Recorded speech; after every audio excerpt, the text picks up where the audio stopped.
예수님의 마지막 일주일 행적으로 묵상하고 기도하며 보내는 고난주간 4월 4일 화요일입니다. 오늘의 말씀은 누가복음 21장 8절에서 19절까지 말씀입니다. 화요일은 많은 논쟁이 있었던 날입니다. 화요일에는 크게 세 가지 사건으로 분류할 수 있습니다. 먼저는 앞에 나온 무화과 나무에 관련된 교훈이 주어집니다. 두 번째 사건은 성전에서의 가르침과 논쟁입니다. 마지막 세 번째는 종말에 관한 강론으로 이어집니다. 마태복음에는 종말 강론이 길게 기술되어 있지만 누가복음에는 21장에 종말에 대한 강론이 나옵니다. 21장 5절에서 7절 말씀에 예루살렘 성전의 멸망을 예언하신 후에 예수님께서 종말에 대한 말씀을 주고 계시는데 여기에서 함께 생각하고 싶은 구절들이 있습니다. 9절에 난리와 소요의 소문을 들을 때에 두려워하지 말라. 이 일이 먼저 있어야 하되 끝은 곧 되지 아니하리라고 말하시며 두려워하지 말라고 하시고 18절에서 19절에는 너희 머리털 하나도 상하지 아니하리라. 너희의 인내로 너 영혼을 얻으리라고 하시며 인내할 것을 말씀하십니다. 오늘은 종말에 대해 묵상하겠습니다. 종말 사상은 어쩌면 모든 세대에 다 존재했던 것 같습니다. 예수님 이전 세대에서도 곧 종말이라 믿었고 예수님 당시에도 종말이 가까웠다고 믿었습니다. 특별히 예수님의 예루살렘 멸망에 대한 예언을 들었던 사람들은 특히 종말이 더 가까웠다고 믿었습니다. 그리고 예수님 승천하신 후 40년 뒤에 실제로 예루살렘이 멸망한 것을 직접 목격한 사람들도 종말 신앙을 따라 살았을 겁니다. 그들 인생의 절반이든 전 인생이든 확고한 종말 신앙 안에서 믿음의 삶을 살았을 겁니다. 그렇다고 그런 그들의 삶이 어리석거나 헛되다 말할 수 있을까 싶습니다. 오히려 그런 경계와 경각심은 더욱 그들을 믿음으로 살게 하는 동력이 되었을 겁니다. 그들의 생애에서 경험하는 환난과 고난에 대해 인내하며 더욱 고귀한 영혼의 구원을 얻게 해 주었을 겁니다. 그들이 겪는 난리와 소요의 많은 일들 속에서 두려워할 수 있었지만 두려워하지도 않고 오히려 종말의 신앙으로 주님을 소망하고 바라보며 인내를 이루며 견디고 이겨낼 수 있었습니다. 여러분, 오늘 우리의 시대는 어떠할까요? 우리의 시대야말로 어쩌면 더욱 종말에 가까운 말세지말의 시대가 아닐까 싶습니다. 지구 환경적으로도 더더욱 위기감이 고조되며 여러 가지 경고들이 쏟아지고 있습니다. 실제로 지구 곳곳에서 상당한 정도로 생생하게 절감하고 있기도 합니다. 그럼에도 우리 마음 한켠엔 아직 나의 생전에는 아닐 거라며 안이하게 여기고 막연히 안도해하며 가급적 종말에 대해 생각하지 않고 그것이 주는 부담이나 불편함 속에서 살아가고 싶어하지 않아 합니다.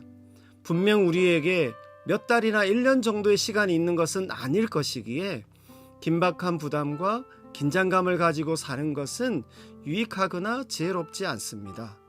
그러나 그렇다고 앞선 믿음의 사람들이 그러한 불편하지만 거룩한 긴장감을 가지고 살았다고 그들에게 일상이나 보통의 생활이 없었던 것은 아니었습니다. 종말에 대해 불편하지만 거룩한 긴장감을 가지고 오히려 우리의 일상을 더 복되고 귀하게 살아가는 우리가 되길 기원합니다. 그리고 또 하나는 코로나 이후에 새로운 일상이 시작되고 여러 불안정한 현실의 환경들이 더 가중되어 다가오지만 오늘 예수님 말씀으로 힘이 되었으면 하는 마음이 있습니다. 우리 시대에 여러 상황들을 맞으면서 두려움이 있습니다.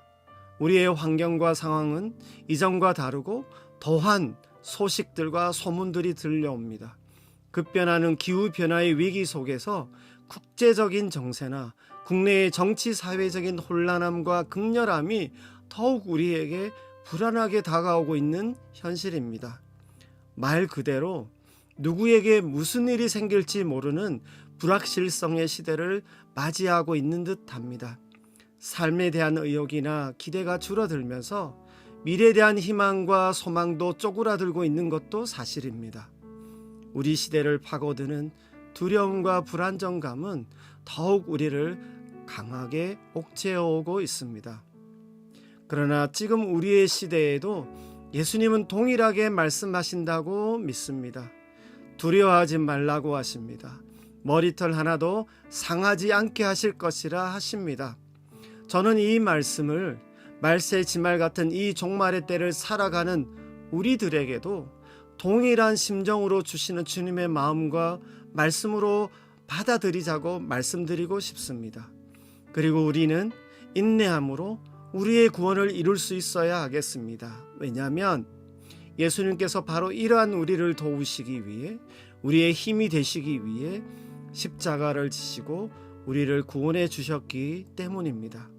우리의 주님을 더욱 믿음으로 바라봄으로 우리의 상황들로 인하여 두려워하지 말고 인내함으로 우리를 구해주시는 주님의 은혜와 능력을 경험하시는 우리 모두가 되시길 주님의 이름으로 축복합니다. 우리 자신과 교회를 위해서 기도하겠습니다. 먼저는 우리 시대의 환경과 상황이 가져다주는 불안과 위협이 우리를 두렵게 하지만 믿음 안에서 더욱 잘 견디며 인내하게 해 주옵소서. 또한 믿음 안에서 종말에 완성될 우리의 구원을 사모하게 하시고 이 세상의 거짓 메시지에 이끌려가지 않고 말씀에 순종하는 신실한 믿음의 삶을 살아가도록 인도해 주옵소서. 한국 교회와 사회를 위해서 기도하겠습니다. 먼저 이 세상 풍토에 깊이 젖어들어 있는 한국 교회가 다시 나그네의 심정을 회복하고 슬픈 자를 위로하고 아픈 자를 치유하는 교회의 본질로 돌아가게 해 주옵소서. 종말 신앙이 위기감을 조성하는 수단이 아니라 진심으로 다시 오실 그 주님을 바라보는 종말적 삶을 일상에서 잘 살아가도록 돕는 건강하고 바른 메시지들이 일어나게 해 주옵소서. 이 모든 말씀을 예수님의 이름으로 기도합니다. 아멘. 오늘도 좋은 하루 되시기를 바랍니다. 감사합니다.